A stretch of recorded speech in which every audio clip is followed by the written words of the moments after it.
Hello everyone, this is R.S. Miller at the endtimenews.org and today is June 5th, 2013. 1,000 U.S. troops deployed at the Jordan-Syrian border. The American military force disembarked Tuesday, June 4th, at the southern Jordanian port of Aqaba, ready for deployment on the kingdom's Syrian border. The force made its way north along the Aqaba-Jerash-Ajalon mountain road bisecting Jordan from south to north, under heavy Jordanian military escort. DEPCA sources disclosed that this American force numbers 1,000, the largest to land in Jordan since the Syrian civil war erupted in March 2012. These are members of the 24th Marine Expeditionary Force carried aboard the USS Kearsarge amphibious assault ship, which has been anchored off neighboring Israeli Eilat since mid-May. After landing, the Marines took to the road in a convoy of armored vehicles, including Hummers. Washington and Amman have imposed a blackout on their arrival. The Pentagon has only let it be known that the annual joint U.S.-Jordanian Eager Lion 2013 military exercise is due to begin later in June and last 2 months, with the participation of U.S. F-16 fighter jets and Patriot missile defense systems. According to DEPCA's U.S. sources, the arrival of the U.S. force in Jordan was not directly related to the regular exercise, but decided on an emergency meeting at the Pentagon on May 31st, which was attended by top military and civilian Defense Department officials. Defense Secretary Chuck Hagel, who is away from Washington, took part by video conference. The meeting decided that the military situation evolving in Syria and threats it poses to Jordan, including widening evidence of chemical weapons use in Syria, were urgent enough to warrant the dispatch of extra American military strength to Jordan, and that is over and above the contingents participating in the joint exercise. The Israeli Air Force will provide air cover for the force until the F-16 jets are in place for the drill. The U.S. Central Command spokesman Lieutenant Colonel T.G. Taylor, in a statement to the U.S. media, said only, "In order to enhance the defensive posture and capability of Jordan, some of these assets may remain beyond the exercise at the request of the government of Jordan."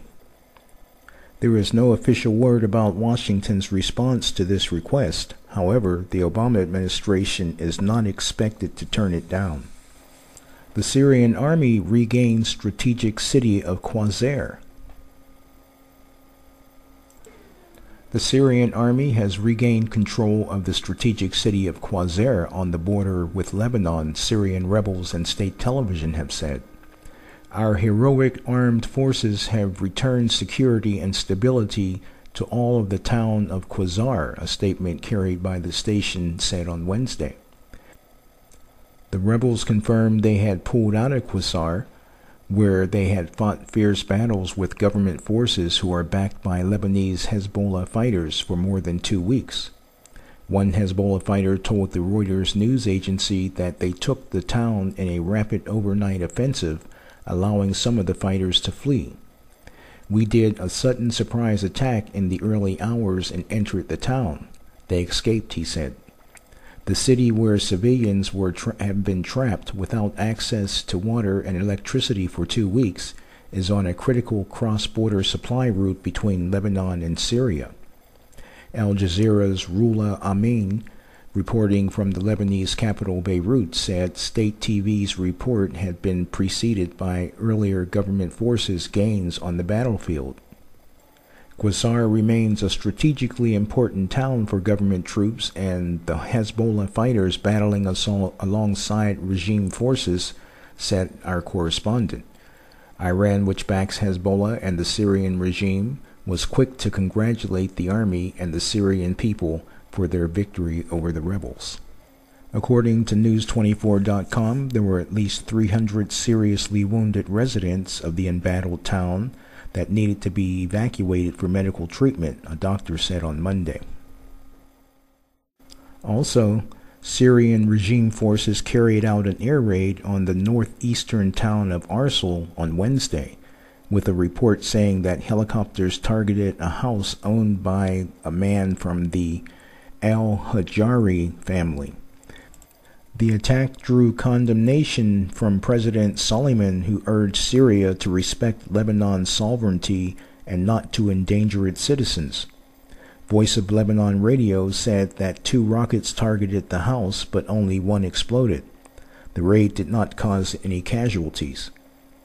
Other border areas in the north and east have also been struck by frequent cross-border shellings and clashes, while Syrian regime has told Lebanon to better control its porous borders to prevent the smuggling of fighters and arms.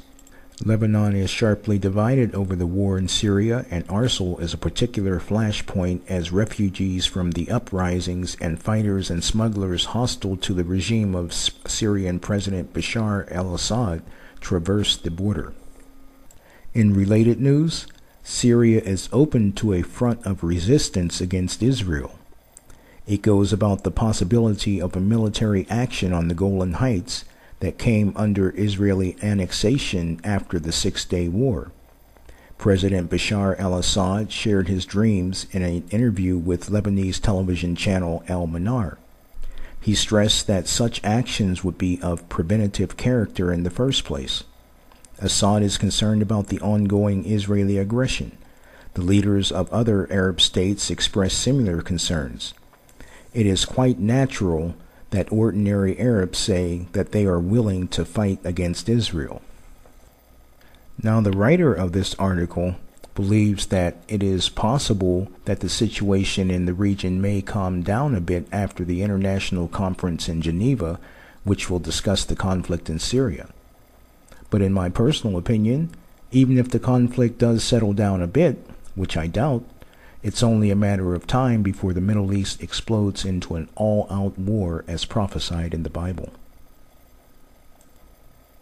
Other news in the Middle East: a major offensive is taking place in Yemen. Yemeni military officials say thousands of troops, backed by tanks and warplanes, have launched a major offensive in a southern province to rout al-Qaeda militants from the area. The officials say the operation in Hadramaut began at dawn on Wednesday, involving more than 10,000 troops backed with tanks and artillery. Helicopter gunships and fighter jets are providing air support.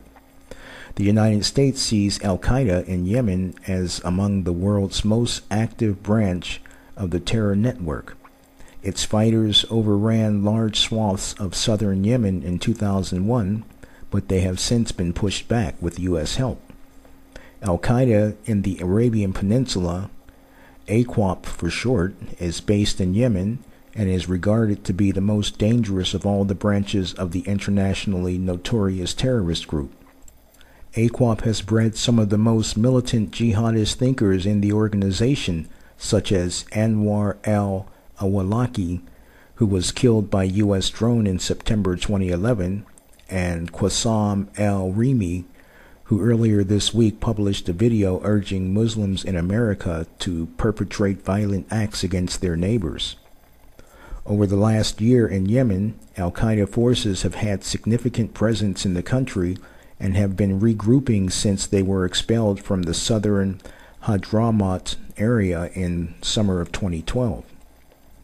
Witnesses told AFP that the jihadist fighters had taken the opportunity to scout out the area in the absence of state security forces in order to reconquer the area. Aqaba secured significant aims in 2011 when 11 months of protest against the central government resulted in its fall and the expulsion of President Ali Abdullah Saleh. Militants came to power and imposed a strict interpretation of Sharia law on the country. Punishments included public executions and amputations, according to AFP. 4,177 people injured in Turkish riots. A protester succumbed to his wounds in Ankara on Wednesday, raising the death toll of violent clashes between police and demonstrators in Turkey to 3 people, Hurriyet Daily News reported. The Turkish Media Association said in a press conference that Etham Sarısuluk had died after being wounded in the head during clashes with police as an unprecedented wave of protest against Prime Minister Tayyip Erdogan entered its sixth day. The Turkish Media Association has reported that at least 4,177 people have been injured, of which 42 were in serious condition and 10 had suffered from loss of vision. The government puts the figure at around 300.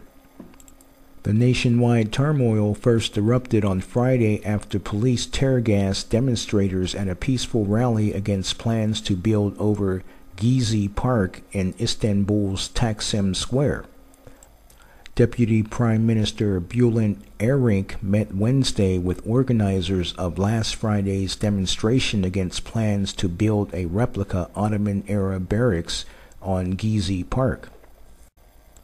Members of the Taksim Solidarity Group told reporters that they had delivered their demands to the government, asking it to abandon plans to redevelop Gezi Park and to sack governors and police chiefs the group holds responsible for violence.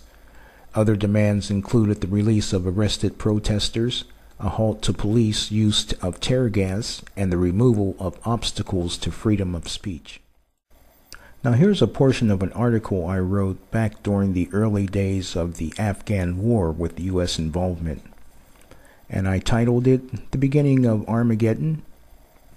Is this conflict the U.S. finds itself involved in the beginning of World War III?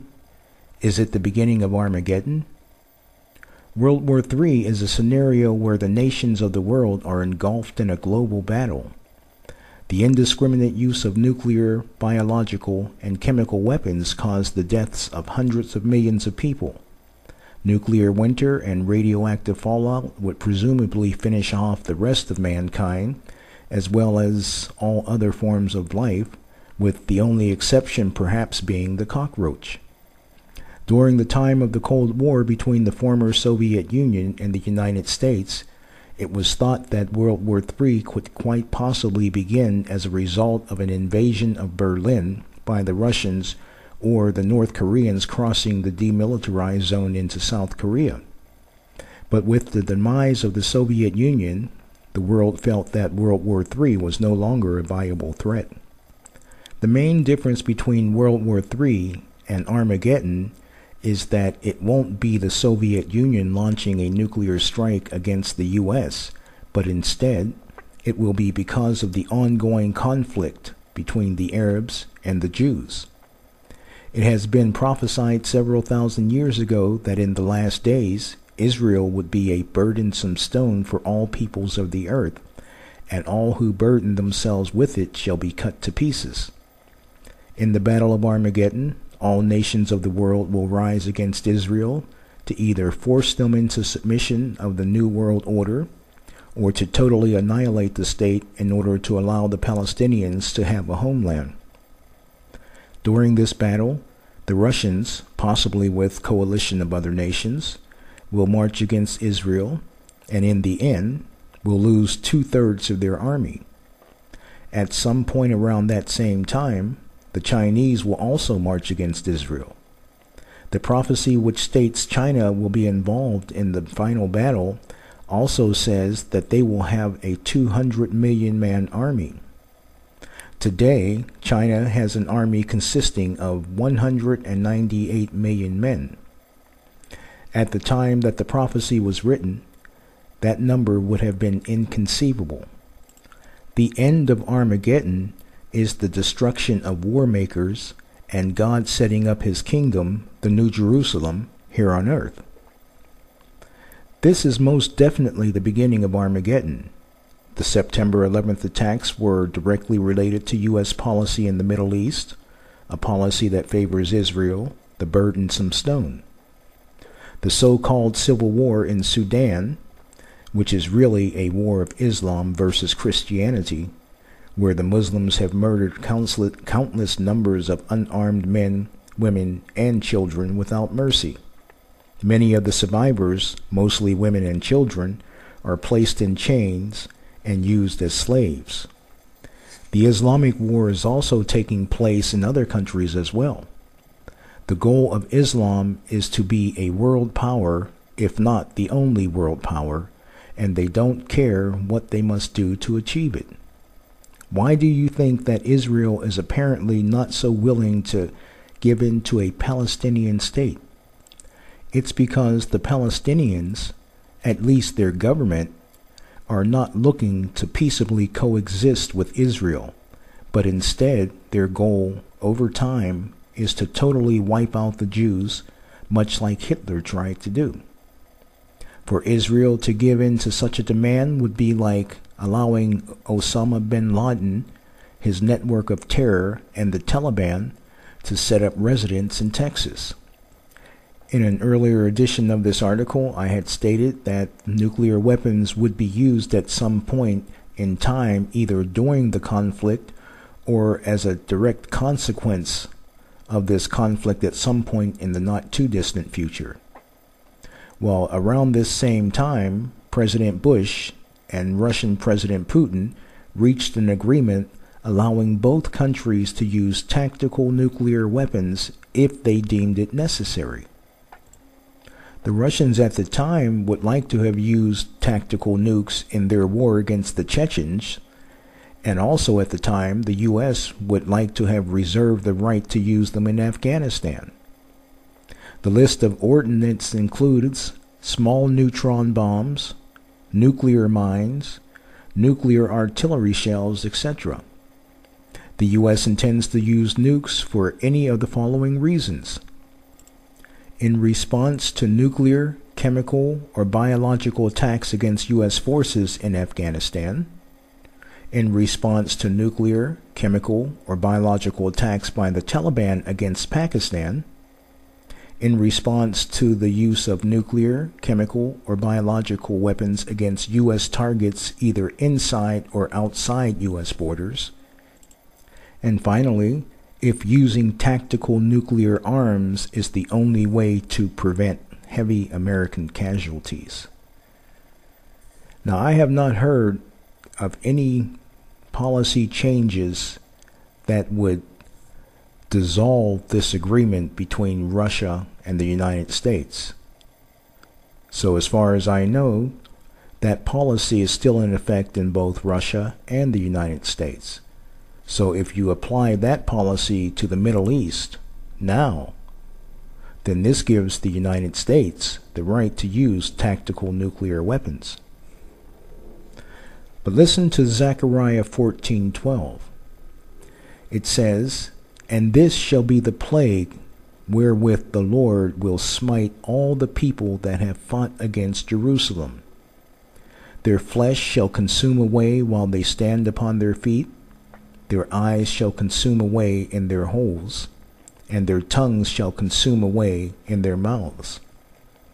A perfect description of the effects of a nuclear blast at ground zero, written thousands of years ago.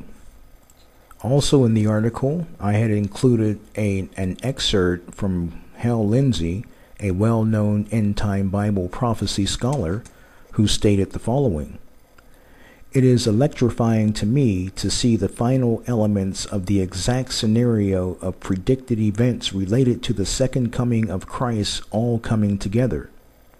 After searching the prophetic scriptures for some 46 years, it is staggering to see how quickly the few remaining unfulfilled prophetic signs are fitting into place." Anyone who takes a serious look at the Bible can't help but to realize that these are indeed the last days. But it's not too late to repent and get right with God. But that time is coming soon. In Mark 16:16, it states, "He that believeth and is baptized shall be saved, but he that believeth not shall be damned." Friends, we are fast approaching the Battle of Armageddon. Like a tractor-trailer rig rolling downhill with no brakes, and its driver unable to do anything about it, so too is the world community absolutely incapable of stopping what God has already declared would take place in the last days. Are you saved? If you desire to be assured of your salvation, then follow the link in the box below and pray the prayer with all sincerity. May God bless you.